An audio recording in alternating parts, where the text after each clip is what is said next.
Hey there, welcome back to my channel. If you've never been here before, my name is Sarah Adams and I used to be a health coach. That's what this channel started out as. And then my son was stillborn and I vlogged a lot about that and the grieving process.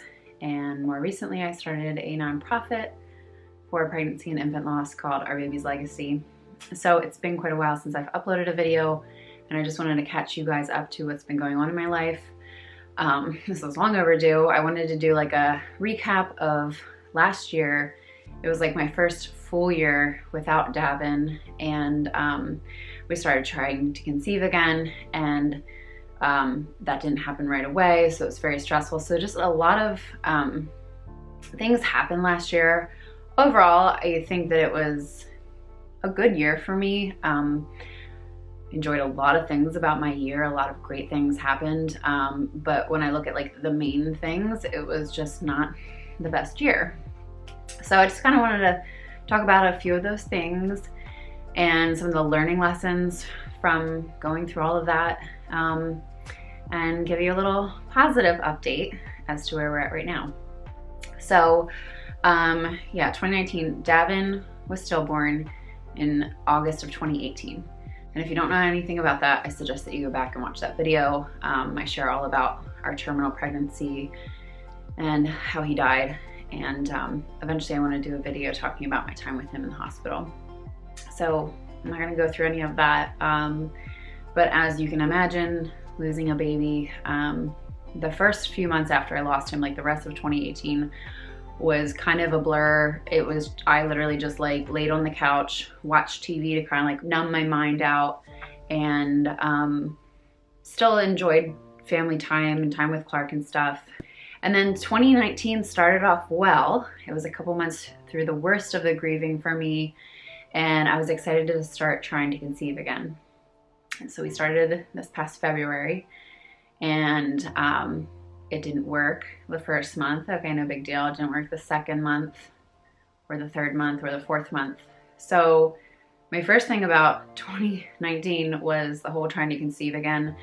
It was just very stressful. I'm already like so heartbroken that I don't have Davin in my arms, and just like wanting another baby, not to replace him, but just to move my family forward and to feel like I really hoped that having a new baby, Davin's little brother or sister, would kind of heal some of my broken pieces that were still so fresh and raw.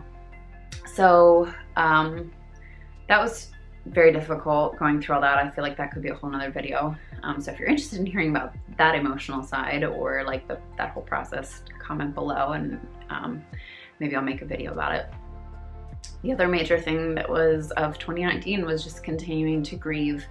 I realized that as life moved forward, it brought on new things that I had to deal with grief. So I think the last video I did was Davin's first birthday, and that actually went really well, so watch that video too. But so just so many firsts, and it's not all the things that you would think, like the first birthday or maybe the first due date or those things, and not even just the first. It was a lot of little things like going out to dinner for like the 50th time with Clark after we had Davin, and just the 50th time it hit me like we didn't have to arrange a babysitter for this, and that would be a trigger. Or even we had our second Christmas without him this past year, and I thought that it wouldn't be as hard as the first, but it was, because it was the second Christmas that Davin should have been, you know, 1 going on 2 for this. So another thing that I learned this past full year is that time does heal, but not completely, not always, not everything. And I have accepted the fact that I can move forward and be healthy and happy and live a great, productive life and also be broken at the same time. And I don't think that I'll ever stop crying about Davin. I don't think that I'll ever stop, because I'm never going to stop loving him. And because I love him, I miss him. And Clark shared with me that his mom lost her brother and his family in a car accident when they were pretty young. And he would catch her crying in the kitchen like years and years and years later. And he just knew that she was crying over her brother. So I found another thing over the past year is that people who have lost someone, it doesn't even have to be a baby. I think losing a baby through miscarriage or stillbirth or even early infancy, there's something very unique about the things that we think and go through compared to losing a parent or somebody that has maybe lived more of a life. But I'm sure there's something unique about that too. But what I found that is if you've really lost somebody that it really grieves you, you get it. And if you haven't, you don't get it. So I've interacted with a lot of people. I've got a lot of comments from a lot of people. And some of them are, I think they're always well-intended, but they're not the most delicately put or not really what you should say. And I just do my best to just kind of like let it roll off my shoulders. And I just remind myself they don't get it.